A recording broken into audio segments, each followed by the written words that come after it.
Hello, everyone, and welcome back to the Cop Council. How are we all? Hopefully, all of you is having a fantastic Thursday, wherever we are around the world. Hopefully, everyone's well. Hopefully, everyone's having a fantastic day, and welcome back to yet again another Liverpool news episode for you guys this evening. And it is a pretty jam-packed show, I would say. Of course, obviously, there is a lot of news to go through today. Of course, and obviously with the Premier League season now, obviously withering down, and of course we know now who's in the Champions League final.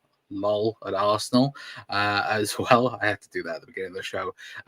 Anyway, but of course we are here to discuss mainly the Liverpool news, of course. And look, there has been plenty with it, of course, especially with the guy that is on screen right now, of course, Jeremie Frimpong. Of course, we are going to talk majorly about him in tonight's episode a bit later on, of course. But we've got other news to talk about. We've got Darwin Núñez news. We've also got we've got Darwin Núñez news. We've got Dean Huijsen news, of course, regarding his future. Fabrizio Romano and David Ornstein have had reports come out today in regards to his future, and of course news regarding that.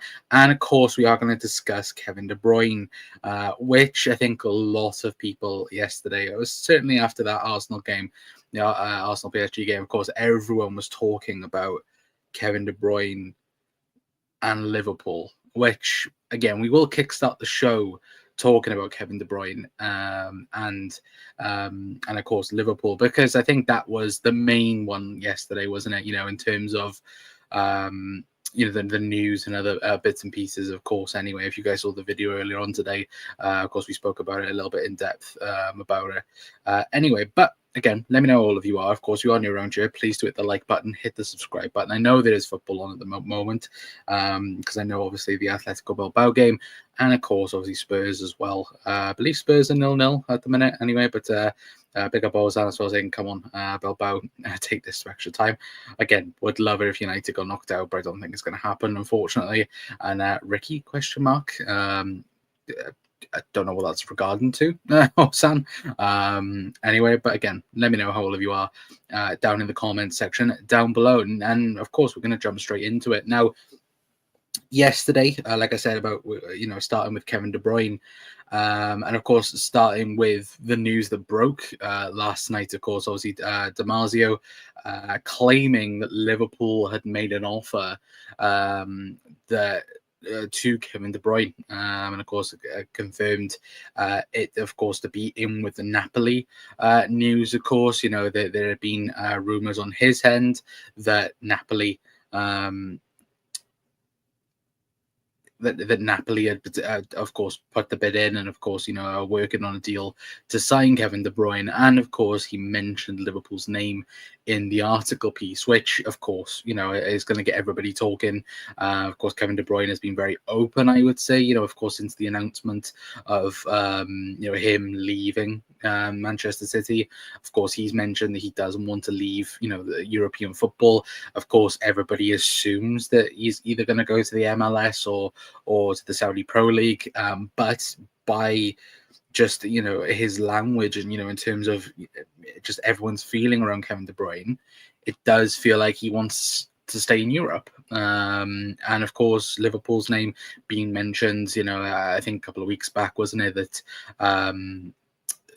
I think was even Villa got mentioned as well for Kevin De Bruyne as well. So I think, look, of course, plenty of teams are going to be, plenty of teams' names are going to be shot out there.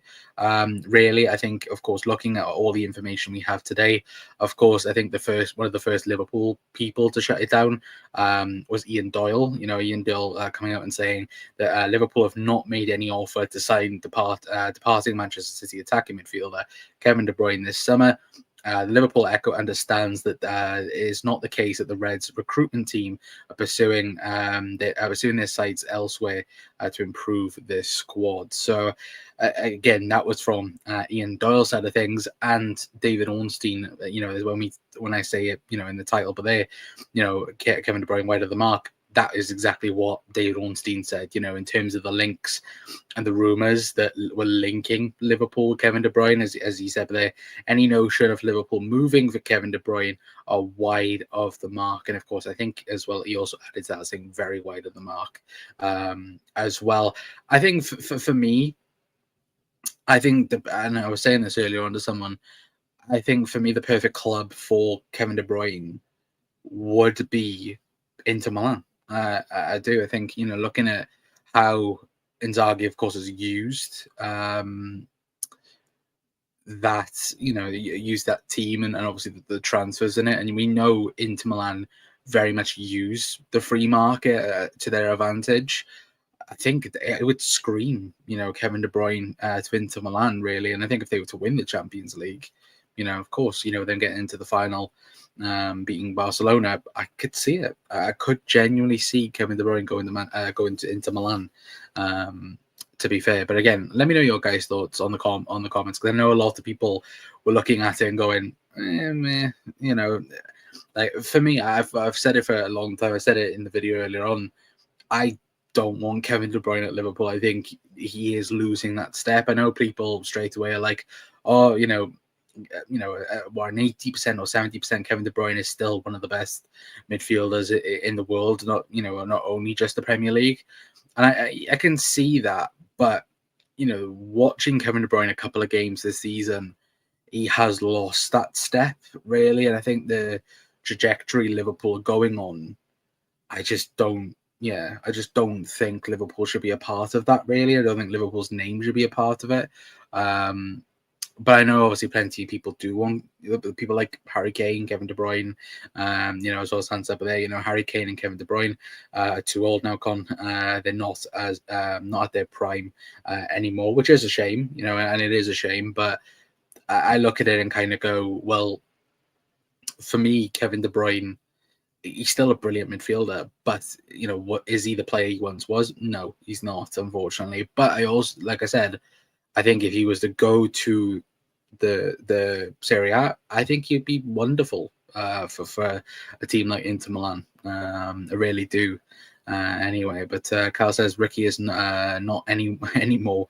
Connor sacked him. I didn't sack Ricky. Ricky doesn't work for me. I'm a one-man band. Again, Ricky left. Ricky, to be fair, Ricky will be doing, has got plans coming up. I can't say too much, but I know what's going on with Rick, and of course, it's exciting times, really, for next season. Anyway, but pick up Bri as well, saying hi, Con, as well. But yeah, no, of course. I think was it yesterday's show? I think Ozan, you asked me, am I a one-man band with this channel? Yeah, I do everything. Thumbnails, shorts, edit videos, again, since 4 years ago, I've been doing this now. So it's fun. It's a fun hobby, which again, I know obviously some people do it for a lot of money, which fair play to them as well. But look, I love talking about football. I love talking about the Reds as well, which look, this season has been a privilege to, of course, witness Liverpool winning a league title in front of supporters as well, which has been an extra element, I think, to how good the season's been. Of course, we pretty much saw, what was it, 85% of the season when Liverpool last won the league. But of course, actually winning the league in front of fans, I think, is just an extra element to it, of course, that made it special. And again, the thing we got the Premier League trophy left to actually come as well is also another really good thing. Anyway, but moving on from Kevin De Bruyne then, moving away from the Kevin De Bruyne saga, let's talk about Darwin Núñez now, of course. Now, we mentioned yesterday in terms of course, Darwin Núñez and Sam Maguire's report into a potential deal with Atletico Madrid. Well, now, speaking of Italian league, it looks like Napoli have entered the race to sign Darwin Núñez. Now, it does go on to say, according to Alfredo,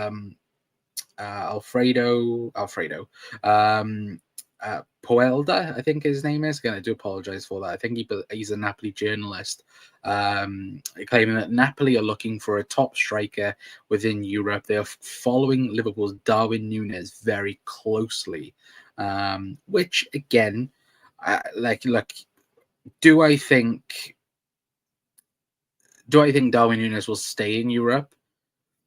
I think if Liverpool are going to go all in for Alvarez, I think there is something there between, the Darwin Núñez potentially going to, potentially leaving to go to the Spanish league. But I think he's going to stay. Could he go to the Serie A? Could he go to the Bundesliga? Of course he could. But I look at it and go, Liverpool for me will sell. We're either going to use Darwin in that deal, with Alvarez, and maybe at a discounted price, obviously going to Atletico Madrid, or Liverpool will sell for 50-60 million pounds to the Saudi Pro League, and that's where I think Liverpool might look at it and go, well, if we are going to spend big on a striker, which whoever that is, whether that's Alexander Isak, Julian Alvarez, Hugo Ekitike, or Victor Gyökeres, whether or not it's either of any of these names, I think Liverpool, obviously with Alvarez, like I said, that will be used to their advantage. But I do think with anyone else we might be going for, I think obviously selling to the Saudi Pro League, it might be essential for us to go on to, of course, buy whoever we want to buy. And I think, of course, for Darwin, I think there's a real question mark of where he is at the minute as well. Because again, it's unclear whether or not he wants to stay in Europe or whether or not he's happy going to the Saudi Pro League. Obviously, you look at players like, for example, like John Duran, who I think a lot of people was kind of shocked of him leaving Europe, of course, considering you had teams like Arsenal, of course, Liverpool looking for a striker this summer as well. I think, of course, other teams as well, depending on who leaves their club, I think would have looked at John Duran this summer. And of course, he went to Saudi, the Saudi Pro League, went for the money, that's, fair play to him for that. But I look at it and go, is Darwin Núñez, the same type of person for that? And I'm not too sure. But again, if I'm to put money on it right now, I think Darwin goes to the Saudi Pro League myself. I'd be surprised if we didn't see Darwin Núñez play for a Saudi Pro League team next season, if I'm being honest, because I think Liverpool, Liverpool don't really do that deal with Alvarez. Then again, I think Liverpool obviously will cash in for 50-60 million pounds, which, when you look at Darwin Núñez and look at the return you could possibly get for, the ability, then, it's not really great, is it? But Bryce says, I was glad to hear Romano say there's nothing in this Kevin De Bruyne stuff as well. I think, judging by social media, and I want to talk about social media when we talk about Frimpong as well, which I think the reaction to that has been a bit weird as well. But I think certainly with Kevin De Bruyne, I've seen up and downs, of people's reaction. I think some people have wanted Kevin De Bruyne because, of course, we're losing creativity with Trent, and we are. But it's that age thing where you look at it again, you're like, it's something where I look at it and go, look, if we were signing Kevin De Bruyne 2 years ago, the one that was winning a treble for Man City, again, I could see it. But for somebody who is currently on a massive wage at Manchester City, all right, we've just re-signed Virgil van Dijk to a new contract, who is 33. But the thing, and then the difference is with that is that Virgil van Dijk's been here for how many years? 7 years now. And again, I still think Virgil van Dijk is the best centre back in world football. I think that's a bit different to De Bruyne, where I think, again, even City this season have had to massively manage his minutes, and he's not looked like the same player. And of course, obviously, that was him pretty much sacrificing himself back 2 years ago to win Man City a treble. And look, yeah, I think that's the big story, really. But John Duran said he was a fan of the Al Nassr in the Saudi since he was a kid. Yeah, no chance, realistically. But big up John as well, saying, hi, Con. Thoughts on Frimpong? I think for 35 million euros, a bargain price, and can score plenty of goals as well. I will get on to Frimpong a bit later on and give my thoughts on him as well. But look, I do think with Darwin Núñez, again, like I said, I think Saudi Pro League, I think, is screaming for Darwin Núñez. I just don't see it anywhere else, really. I would be surprised if he was to go to, a Napoli or, or another European club that wasn't Atletico Madrid. I think if Atletico Madrid are about, then yeah, I can 100% see that, but not, not anywhere else. Really, unless of course they come up with like a 50-60 million pound bid, which again would obviously open the question, I think, to Liverpool on what they're going to do anyway. But we will move on, and of course we'll talk then about Dean Huijsen. Now, for Dean Huijsen, of course, Fabrizio Romano having his say on his YouTube channel earlier on, of course, speaking about obviously his release clause and speaking about how this month will be crucial, the month of May, because I think his team in particular want to get a solution now. They want to find out who Dean Huijsen's going to join this month, which of course I think an element to that is of course the end of the season, depending on where teams finish. Of course, Liverpool and Arsenal, should finish in the Champions League. Obviously, Liverpool will finish in the Champions League. Arsenal, there's another question about that, because if Arsenal were to lose every game from now until the end of the season, and other results went, another way, Arsenal could potentially be out the Champions League, which would be kind of funny, which, again, I don't think is going to happen, really. But what Fabrizio Romano has come out and said is that Liverpool, Arsenal, and Chelsea are pushing to wrap up a deal for Dean Huijsen this month. A decision is imminent within Dean Huijsen's camp. Liverpool are absolutely in the race for Dean Huijsen, which, again, look, is pretty good news for Liverpool. I think for me personally, it's between Liverpool and Chelsea. I would say personally, even though Romano has mentioned Arsenal, I personally would say we're talking about Liverpool and Chelsea here, because again, Arsenal, they have centre backs there. Of course, they've got Gabriel, Saliba, they've got Timber, they've got Calaflori as well, can also play there. I know obviously they both play right back and left back, but even still, they've got other players, of course, that can play there. Also, again, I think as a player, you're looking at all the teams, and I would personally say you're looking at Dean Huijsen. Of course, Dean Huijsen wants first team football.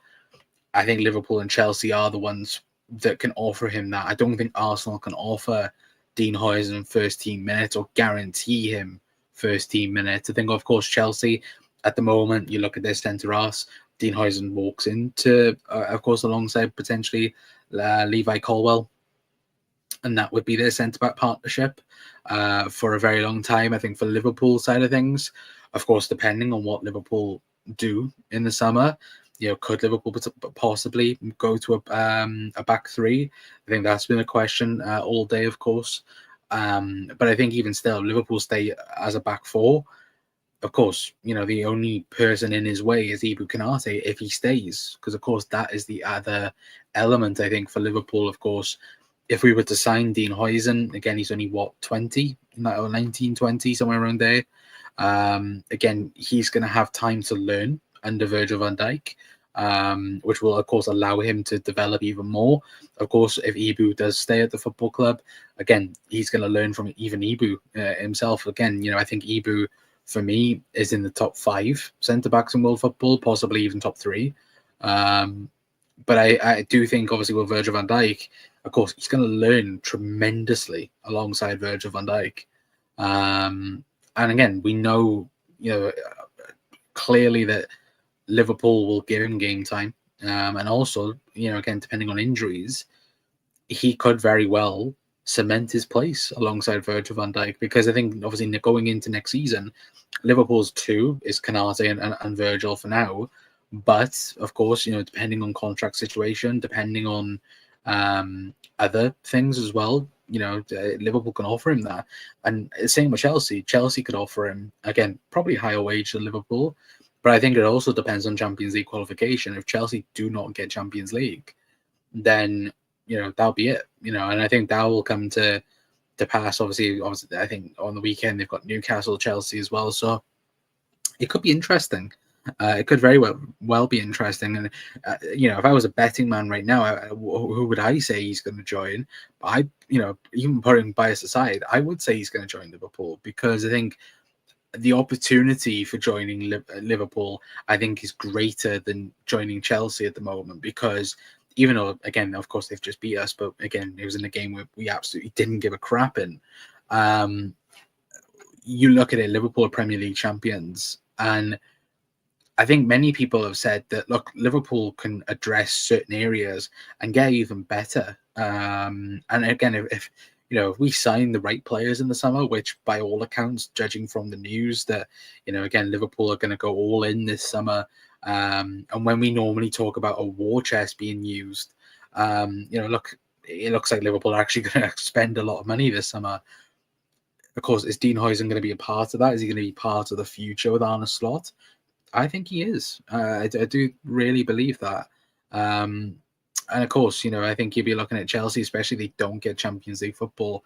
Of course, I think that'll be a massive inkling as well where his future will go. But of course, we'll know very, very soon in terms of it being imminent. I think, again, as soon as the season's finished, I think even might be before the season ends, we may find out where Dean Huijsen might end up going as well. But let me know your guys' thoughts on Dean Huijsen. Would you want him at Liverpool as well? Because that's another question for a lot of people. But, as Bryce said, but there, I don't want Huijsen if he's already got one eye on Madrid. It sounds like he's planning to get there sooner rather than later. And I think that has caused a lot of issues for some people, because I think it's already been well documented that if he was to leave Bournemouth and if Real Madrid come calling now, he'd choose Real Madrid. There's no bargaining with that. That's already set in stone, really. And I think looking at it as well, are Liverpool going to risk that? Are Liverpool going to, if we're going to sign Dean Huijsen, you're probably thinking, 6-year contract, that'll take him until he's 26, if 25, 26. So he'll be in entering his prime then, really. For a centre half, he'll be slowly going into his prime. Of course, if it all works out perfectly.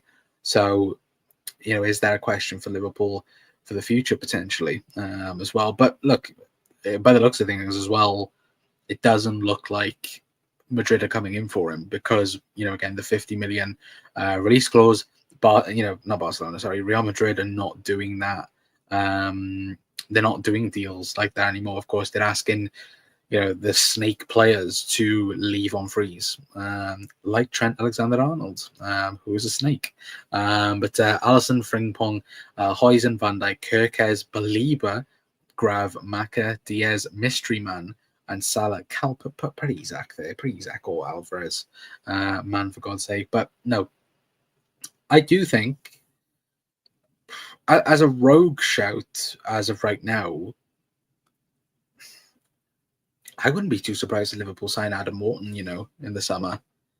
Like, I think Liverpool are looking at homegrown talent. Of course, I think Morgan Gibbs-White, Liverpool are looking at. Obviously, Man City are going to end up signing him by the looks of things, as of things right now. But I wouldn't be too surprised if Liverpool did sign Adam Morton. Maybe not this summer, but I do think, if he doesn't go anywhere, I do think maybe in the next 1 to 2 seasons, I would say Adam Wharton, I would say Liverpool would go for him. But again, I wonder, depending on, the teams around whether Arsenal might go for him or even City. I think if there was possibly a something there, I do think there could very well be a possibility where City go in for Adam Morton next season as well. Anyway, but what's a Trent? It's a vile creature. That's what it is, Cal. It's a vile creature that if it's mated with Jude Bellingham, turns into an absolute rat. But yeah, that's just my opinion. Anyway, but you mean Shaqiri? What took? Who took that? No, it wasn't Shaqiri. It was Conor Bradley who took it quickly. Or the best one was James Milner. If anybody saw the AI video of James Milner taking it quickly, that was brilliant. To be fair, but yeah, no. Speaking of Shaqiri, by the way, Shaqiri's had an absolutely unbelievable season for Basel. I'm not sure how many goals he has scored, but he is, I think, in the top 5 scorers this season in Europe. I think. Anyway, hang on, I'm gonna have a look at this now because I think Xherdan Shaqiri is actually quite. He's actually quite high up in the Xherdan Shaqiri goals.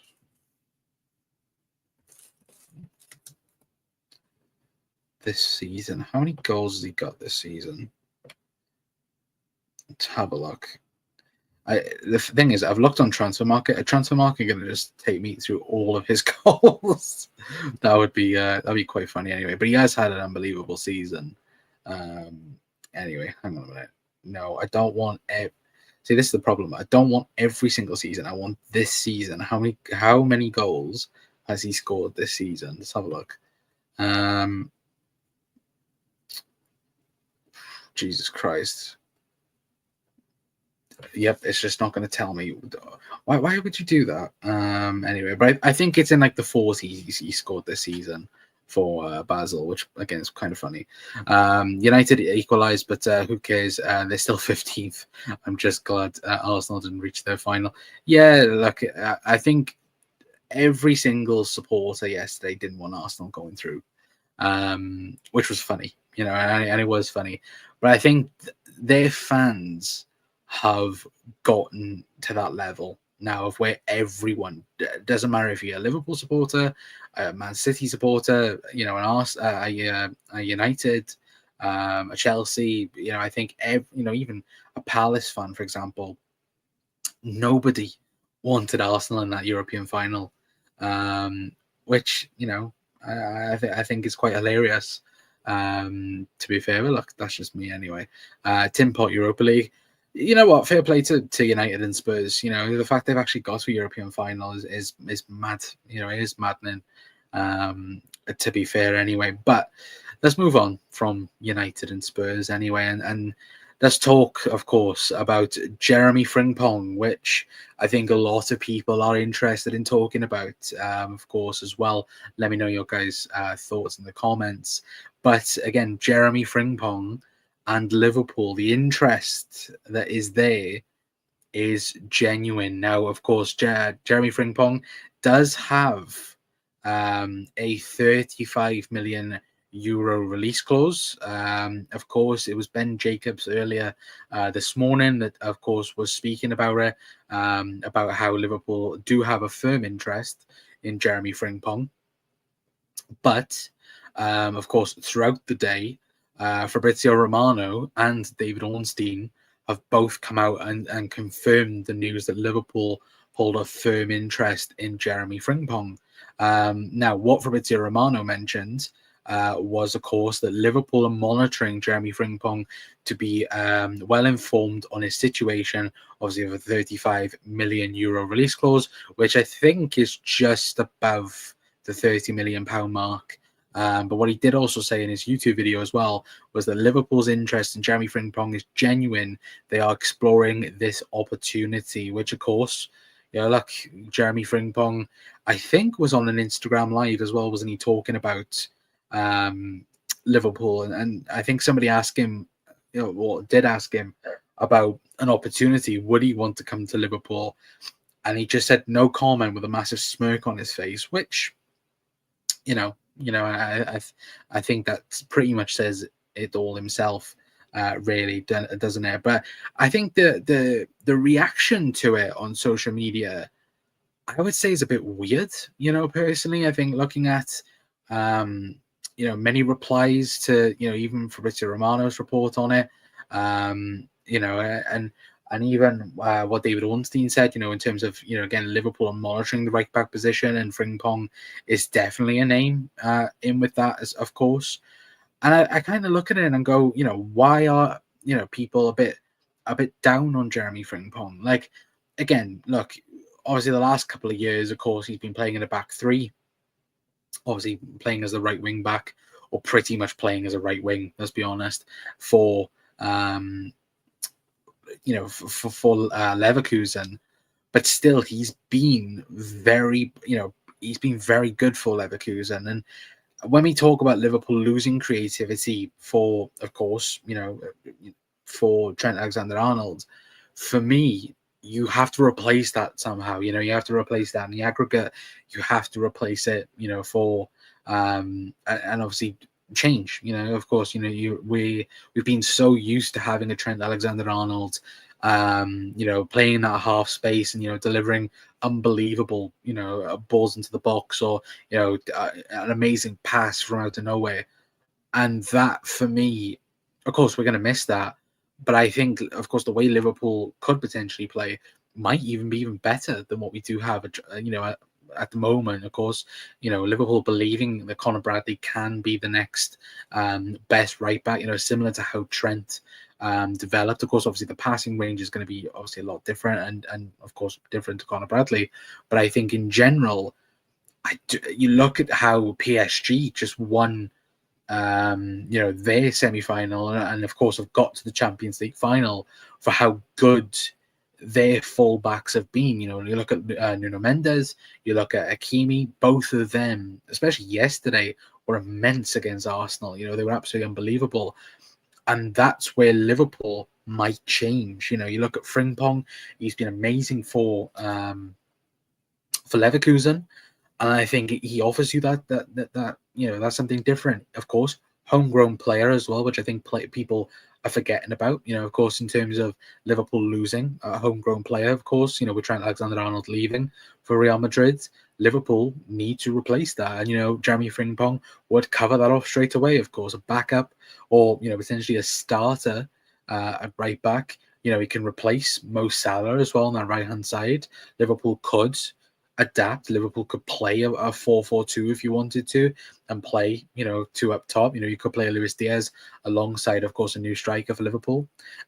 So again, the addition with Jeremie Frimpong could offer Liverpool so much difference, and I think very much it is the case that Arne Slot spoke about very highly, hasn't he? Throughout the season, that throughout the next couple of years, you have to change. It's kind of like the sense of, like, look at Arsenal. Arsenal have gone around it the wrong way. That they've somehow adapted their game to, instead of being free flowing football, they have now very much become a set piece team. They wasn't the Arsenal that was first of all challenging for a league title. With Manchester City, they're not that same team anymore. They're completely different from it. And again, we've seen it, under Jurgen Klopp. Were Liverpool the same team last season to what we was when we won the league? No, we absolutely wasn't. We didn't have an out-and-out number six. And obviously we did have Maka playing in the six, and Wataru Endo, who again, has played the six. But Liverpool haven't had that this season. Liverpool, again, we went with Ryan Gravenberch. We tried to sign Zubimendi. That wasn't the guy. And I think personally, Liverpool, I think, will be looking at how PSG have done this season, looking at how Luis Enrique has implemented his team. And I think the midfield battles, I think that was the biggest battle of, our Champions League campaign. I think, with Maka, with Dom, and with Grav, I think that was the biggest battle between Liverpool and PSG, where you look at their midfield, and their midfield is excellent, with João Neves, with Vitinha, and of course with Fabian Ruiz, that midfield is unbelievable. And it works perfectly together. And I think our midfield works perfectly together. But I also think Liverpool need to add different elements to it to make it even better.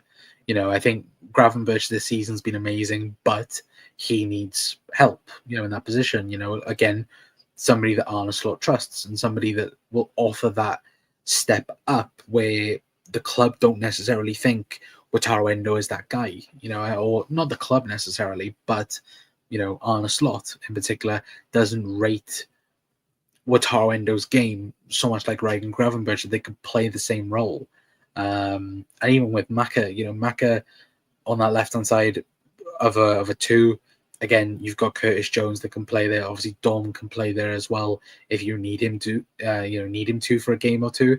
But again, Liverpool need probably an extra creative note in the midfield and not also lose the high intensity pressing that, somebody like a Dom Szoboszlai adds to it. This is why when Curtis Jones has played in the 10 sometimes this season, Liverpool have not had that same intense final third threat, because Liverpool have not had that player that can press everywhere. And of course, with adding Frimpong adds an extra element to Liverpool's game. Again, we'll look through it, but I think for £30 million, Liverpool, I think it would be a brilliant deal if Liverpool got Frimpong in. I really do. I think it would be, even though I've said in the past that he definitely suits more of a Manchester United because they play three at the back, and you can understand where he would play. But I do look at it and go, look, if Liverpool were to get him, I think, look, he could offer Liverpool an extra element going forward on the right-hand side. And, of course, look, when you look at him defensively, he's not as bad as people think he is, neither, because I think you look at his numbers when he was actually a right-back, and it's defensively, they're better than Trent, and that is good going, really. Which, look, I think it's a very interesting point of view anyway. But of course, we'll take a look at Frimpong's stats in a moment, of course, because we are going to talk about, we are going to be live twice tomorrow. We're going to be talking about right backs. Of course, we're going to be talking about Frimpong, but we're also going to be talking about other players as well that we are definitely going to talk about. Of course, there's not just Frimpong for the right back position. There are one or two others that could do a job for Liverpool as well next season. But again, let me know your guys' thoughts, of course, on Jeremie Frimpong as well. Would you love him at Liverpool? I would. I think Liverpool would. It add an extra element for Liverpool anyway. But Bryce says 15, also 20 assists in the league. Is that for Shaqiri? Amazing goals this season. But Zane says best way I like Frimpong is. What do you mean? I like Frimpong and Hakimi. Yeah, absolutely could see it. Frimpong might work as cover for Salah and Bradley if he can play up front as well. Well, Liverpool's new number 9, really. Let's be honest. Hakimi is the best right back in the world right now. I would probably agree. I would probably agree with that as of right now, even though I would say it is a certain rat as well, to be fair. Carl says, I'd love to see Ali, Huijsen, Van Dijk, Konate, left mid Kirkez, centre mid Belieber, Maka, right mid Frimpong, Diaz, Salah, that formation Alonso uses as well. Yeah, could easily see that. A big, obviously, Bryson hi to Cal. Hello, Bry. Con, do you rate Michael Kyoto? Yes. Well, if you play Football Manager, then yeah, you should know. Then yes. It looks to be all right, doesn't he, at Brentford? I've only seen, one or two games of his. But yeah, he looks to be decent, doesn't he? As well. But thanks for the nightly news bulletin as well. You're welcome, Hero, as well. Hopefully you are doing well, mate, as well. But Bradley will play a lot if he keeps his level up. I don't think it's to be honest, Brad, I don't think it's the level that we have to worry about. I think it's injuries. That is the big problem, I would say, with Conor Bradley is injuries.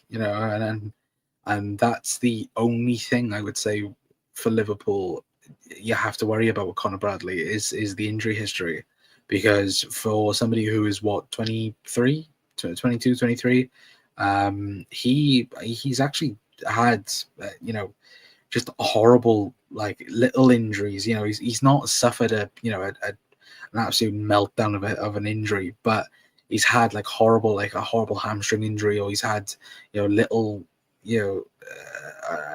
little injuries now and again that's kept him out for 1 or 2 weeks, or he's not had a full season yet that has just been flawless with injury, with no injuries really, apart from probably when he was at Bolton, which how did Liverpool get that away with him anyway. But Liverpool champions for the 20th league title, greatest team. Hope you win again next season. Good luck for that as well. Big up Saeed as well. Hope you're doing well, mate. Shaqiri as well for Bry anyway. But we are going to take a look then at Jeremie Frimpong and his, of course, records. Now, I was looking at it earlier, so I might not be on. Yep, I'm not on it now. Let me quickly scroll up. There we go. So you guys can hopefully see that as of right now, and hopefully you guys can also see me as well on FB Ref. There we go. So as it says, but as you guys can see, again, 24 years of age. This season, 32 games in the Bundesliga, 4 goals, 5 assists. Again, he's pretty close to his XG, which again is normal. Also in the Champions League, 10 appearances, 3 assists for Bayer Leverkusen. But as we scroll down, of course, this is the fullback area. And if I make sure I'm not covering the whole thing, there we go. So as you guys can see there, he is obviously a lot in the green. He's in the top 90% in terms of goals and in terms of, again, progressive carries and successful take-ons. Obviously touches in the opposition penalty box, progressive pass as well. He's also in the top 99%. But if we quickly change that to a winger, again, it's not really great when you look at it like that. But again, of course, you guys can see on the right-hand side, I'm not going to scroll down too much because otherwise I'm going to block it. But again, you can see his overall map. Attacking-wise, again, obviously in the 90s, like I mentioned, defensively, you would say awful because, again, you look at those statistics, playing as a right wing back, he doesn't necessarily have to defend, really.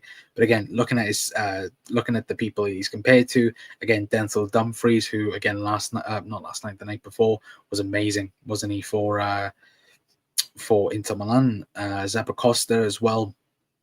Something like Grimaldo as well, which again is the same team. You'd understand that, to be fair. But again, he is a very, very solid player. And I think that is the big one anyway, where you look at it and go, for me, I think he would do wonders at Liverpool. I do anyway. But to answer Ozan's comment, 33 pass completion. No, the pass completion is 76.2, which again isn't great. Let's be honest. No, as you can see with their pass completion percentage rate per 90, again 76.2%, 35 passes per 90 as a fullback, which again it's not many when you actually look at it either. But the one thing I want to look at as well, and we'll take a look on Sofa. That's not the right one. That's the right one. We'll have a look on Sofa Score in a moment. Of course, for his, when you look at his season, where he actually played as a right back, which was actually 3 seasons ago, as well. Because of course, since Xabi Alonso's come in, apart from that half a year where again Alonso was using a 4-2-3-1 and playing him a right back, you look at it, and of course the entire time he's been playing as a right wing back. He's not been playing as a right back. But I'll quickly get up Frimpong's stats for that season, of course, because of course every season that's gone on, of course, obviously with him playing more forward, he's got more goals, got more assists. But I think what is interesting that people don't really recognize the fact when he was playing a right back, he was getting plenty of assists. as well if SofaScore wants to work. There we go. So let me quickly make sure that's working. Yep, there we go. So you guys can check on screen right now, hopefully. There we go. When we talk about Frimpong, so again, when we talk about Jeremie Frimpong this season, again, like I mentioned, if we quickly scroll down, again this season, 4 goals, 9 assists. Obviously, 4 goals, 5 assists in the Bundesliga, and again, obviously 3 in the Champions League. Well, the one thing that I want to look at is back in this season in particular, obviously the 21-22 season, where again he got 2 goals and 8 assists, but he was playing more as a conventional right back, which again, even when we take a look at, if I quickly do that and go back to the 22-21 Bundesliga season, again, you take a look at his heat map, he was everywhere. You know, you look at that season in particular, but he is literally everywhere on the right hand side, which is kind of how we used to play, you know, instead of inverting or instead of, you know, how we do play, you know, kind of moving into a back three, you know, with having the overlapping fullbacks, we, you know, that's kind of how we did it, you know, back in the day, you know, with Trent and Robbo obviously bombing up and down the wing. Kind of, you can see how Liverpool might do that, even with Connor Bradley or even, you know, with Jeremie Frimpong. I think that is definitely is essential to see how Liverpool might end up faring in that way. And I look at it and go, with Frimpong, in certain games as well, if Liverpool do sign, obviously, Kirkes, they also have Andy Robertson there, who again has been used to playing in that back three, really, or you know, for the last 2 seasons.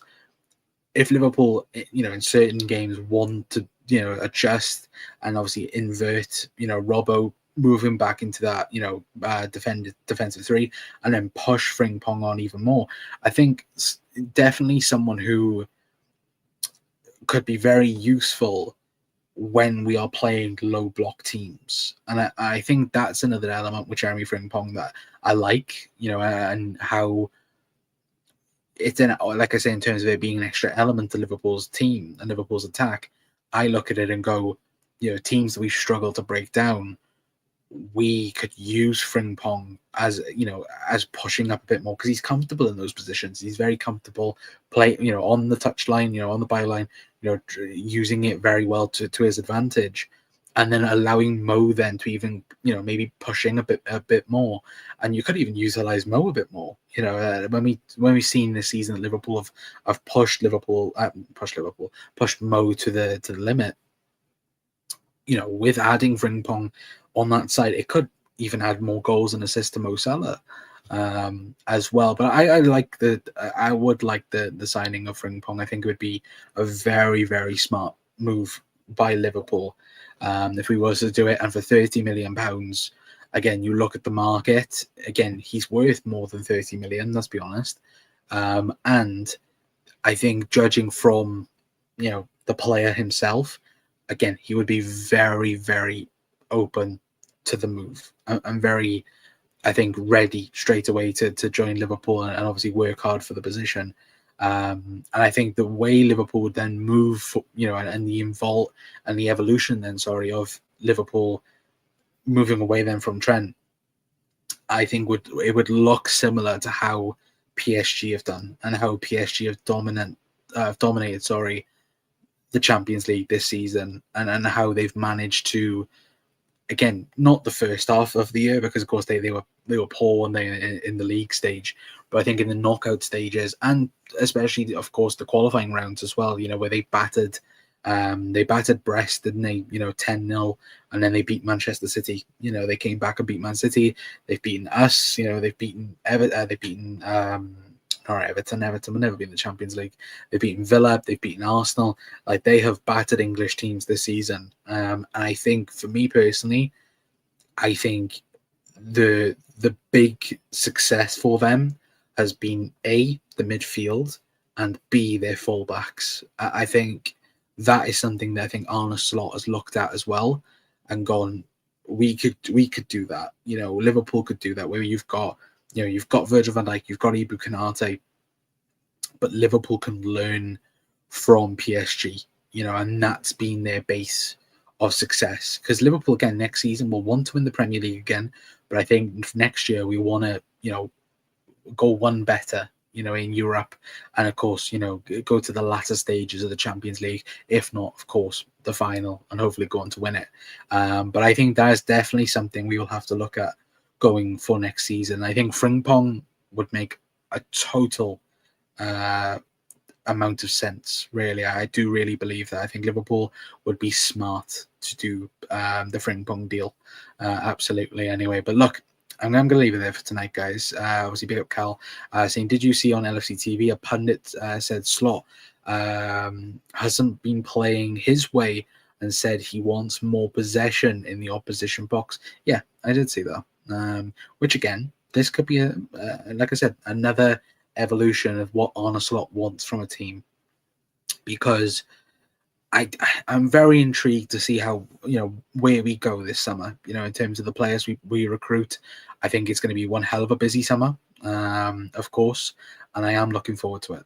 I really, really am looking forward to seeing the players that we bring in. Looking to talking about them as well, and yeah, I'm very excited. I'm very open to trusting the same people that brought Arne Slot in 12 months ago to be the Liverpool manager. And of course, Arne Slot, went on to win the Premier League, and I think he can easily go on to win another Premier League if we get it right, which of course will be the dream.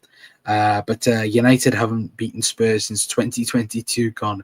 Hope Spurs take Europa. I'd like Spurs to win, because obviously that big question is, if Spurs win Europa League, have they had a better season than Arsenal? Yeah, they have, which would be kind of funny anyway. But look, again, let me know your guys' thoughts down in the comment section down below. I'll be very intrigued to know your guys' thoughts on everything we've mentioned tonight. Of course, we've spoken about Jeremie Frimpong, we've spoken about Kevin De Bruyne, we spoke about Darwin Núñez, and of course Dean Huijsen as well. The Dean Huijsen one I think will be interesting. I think we'll definitely hear something, I would say, before the season ends. Like I said, in terms of it being imminent, I think it could very well be with him as well. But again, with Jeremie Frimpong, I'm very excited to of course see what will happen there with that type of deal. Anyway, but again, £30 million, it's an absolute steal for anyone who's going to get it. Anyway, but look, hopefully you guys have enjoyed tonight's episode. Like I said, tomorrow's episodes, we're going to have 2 lives. Hopefully anyway, if things go right tomorrow. We're gonna have a live talking about right backs. Of course, it's gonna be we're gonna talk about Frimpong. We're gonna talk about other right backs as well, and then of course we're gonna have the Arsenal preview for that later on. Of course, anyway, normal time around 9 o'clock. Anyway, again, the right back one might be around 5 p.m., 6 p.m., somewhere around there. So we'll be live in a very short space of time, but still there will be 2 shows for you guys anyway. But until next time, that is going to be it from me. Make sure you do hit the like button, guys. Hit the subscribe button as well, because we are on, or we're trying to aim for, as I say that, we are on 3.2k. So of course the aim for next season is to get to 4k, I should say. Anyway, so of course if you could help us on that journey, we very much appreciate it as always anyway. But until next time, that's going to be it from me. I've been Connor from the Cock Council. I'll see you guys later on. Ta-ra.